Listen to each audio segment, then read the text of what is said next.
अरे सिद्दीकी क्या कर रहे हो और कैसे कर रहे हो? वज़ू इस तरह किया जाता है? अरे कल इतने एहतिमाम से प्रिंसिपल के पास गए थे, अदब से खड़े थे, आज अल्लाह के दरबार में जाना है और इस तरह वज़ू करेंगे? ना सुन्नत की रियायत है, ना अदब की रियायत है।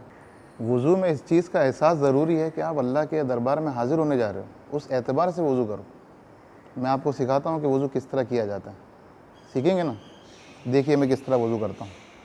सबसे पहले आपको नियत करना है कि मैं वज़ू कर रहा हूँ अल्लाह के दरबार में हाज़िर होने के लिए। दिल से नियत करना काफ़ी है। उसके बाद बिस्मिल्लाह बोलते हुए सबसे पहले 3 मरतबा ये हाथ धोने हैं। हाथ धोने के बाद कुल्ली करना है, और कुल्ली में मकसद कुल्ली का है कि मुंह साफ़ हो जाए। हुज़ूर पाक सल्लल्लाहु अलैहि वसल्लम ने उसके लिए हमेशा मिसवाक का एहतमाम किया है, और फ़जीलत में ये भी बतलाया है कि उसकी वजह से आपकी नमाज 70 गुना उसका सवाब बढ़ जाता है। और हुज़ूर पाक सल्लल्लाहु अलैहि वसल्लम ने हमेशा उसका इस्तेमाल किया ताकि मुंह अच्छी तरह साफ़ हो। मिसवाक को पकड़ने का तरीका यह है कि आप उसको इस तरह पकड़ें और उसको घसने के टाइम पे इस तरह मलें, ऊपर नीचे ना मलें, ताकि आपके मसूड़े में तकलीफ़ ना हो जाए, और हर मर्तबा उसको धोएं। ठीक है? मिसवाक करने के लिए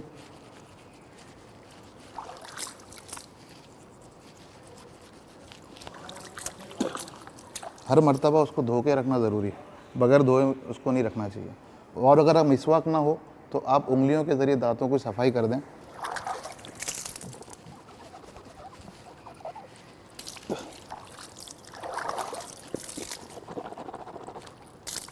कुल्ली करने में एहतिमाम करें ताकि मुंह के अंदर पानी अच्छी तरह घूमे और अच्छी तरह सफाई हो, और ये 3 बार करना है।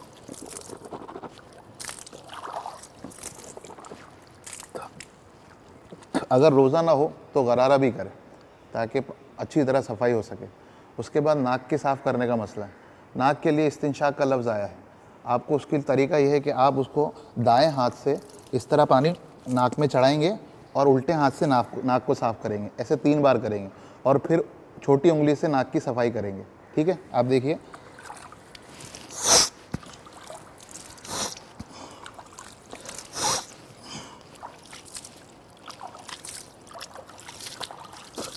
उसके बाद आपको चेहरा धोना है। चेहरा 3 मरतबा धोना है। ये बालों जहाँ आदतन यहाँ से शुरू होते हैं, यहाँ से लेकर ठोड़ी के नीचे तक, और ये कान के लौ से ये कान के लौ तक, पूरा चेहरा आपको 3 बार धोना है। ठीक है? दाढ़ी आपकी हल्की है तो जहाँ खाल नज़र आ रही है वहाँ तक पानी पहुँचाना ज़रूरी है। घनी दाढ़ी है तो ऊपर के बालों तक ही पानी पहुँचा देना उतना काफ़ी है, लेकिन उसमें भी खिलाल करना ज़रूर सुन्नत है। देखिए मैं किस तरह करता हूँ।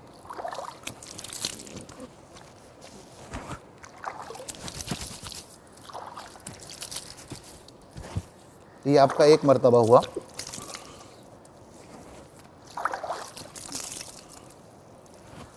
इस जगह पे जहाँ पानी कम पहुँचता है वहाँ पे पहुँचाएँ, और ये कानों के पास ये जो हिस्सा है यहाँ पर पानी पहुँचाना बहुत ज़रूरी है, जो आमतौर पर रह जाता है। और खिलाल उसमें आखिर में ज़रूरी है, सुन्नत है।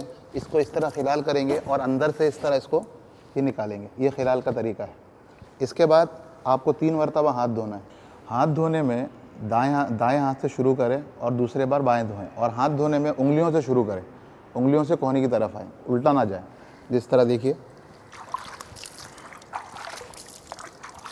कोहनियों तक ये पूरे हाथ धुल जाना चाहिए अच्छी तरह, और उसके बाद उल्टा हाथ, उसके बाद उंगलियों में हाथों का खिलाल हाथ में लें और इस तरह करके आप यहाँ तक ले लें। ये एक ऐसी सुन्नत है जो आमतौर पर लोग करते नहीं हैं, ये सुन्नत है खिलाल करना। उसके बाद आपको सर का मसा करना है। सर का मसे का तरीका ये है कि आप हाथ में पानी लें और उसको, ये जो 3 उंगलियां हैं, इसको सर के शुरू हिस्से पर रखें और उसको पीछे तक ले जाएं।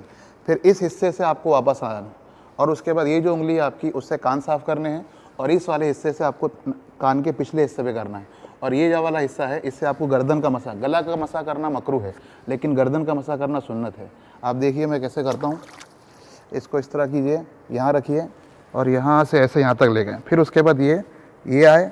अब ये उंगली आपकी है, इससे कान का पूरा इस तरह लीजिए, इस हिस्से से ये पीछे का लीजिए, और ये जो हिस्सा बचा है उससे आप ये पीछे की गर्दन इस तरह, ये आपका मसा हो गया। पैर धोने में भी दाएं पैर को पहले धोएंगे, फिर बाएं पैर को, और उसमें भी दाएं हाथ से पानी डालेंगे और उल्टे हाथ से मलेंगे। ठीक है? और इसके अंदर एक गड्ढा होता है पैरों में, तो उसमें ख़ास तौर पे वहाँ पर पानी पहुँचाना ज़रूरी। देखिए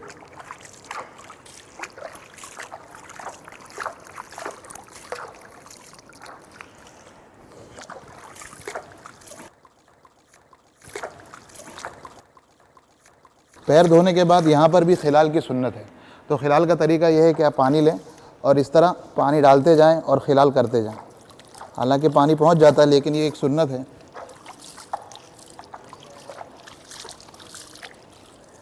ये आपका अल्हम्दुलिल्लाह वज़ू सुन्नत के मुताबिक पूरा हो गया।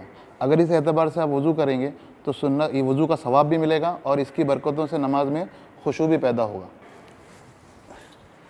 अरे रुको, ये तो वज़ू किया, लेकिन कुछ चीज़ें पढ़ना भी ज़रूरी है। जैसे वज़ू शुरू किए थे हमने, बिस्मिल्लाह पढ़े थे, उसी तरह वज़ू के दरमियान एक दुआ है, मसनून है, वो पढ़ते रहना है। जैसे अल्लाहुम्मा ग़फ़िरली ज़म्बी, ए अल्लाह मेरे गुनाहों को माफ़ कर, व वस्सिअ ली फ़ी दारी, और मेरे घर में कुशादगी पैदा फरमा, व बारिक ली फ़ी रिज़्क़ी, और मेरे रिस्क में बरकत अता फरमा। ये वज़ू के दरमियान पढ़ना है, बड़ा मुजर्रब अमल है, इससे सब चीज़ों में बरकत होती है। और जब वज़ू ख़त्म हो जाए, हम वज़ू करके फ़ारिग हुए, तो फिर हमें पढ़ना है अशहदु अल्ला इलाहा इल्लल्लाह व अशहदु अल्ला इलाहा इल्लल्लाह वहदहु ला शरीक लह व अशहदु अन्न मुहम्मदन अब्दुहु व रसूलुहु। और जब अशहदु अल्ला इलाहा इल्लल्लाह कहें तो उंगली से ऊपर की तरफ इशारा करें। और फिर एक दुआ है, अल्लाहुम्मा जअलनी मिनत तव्वाबीन वजअलनी मिनल मुततहिरीन।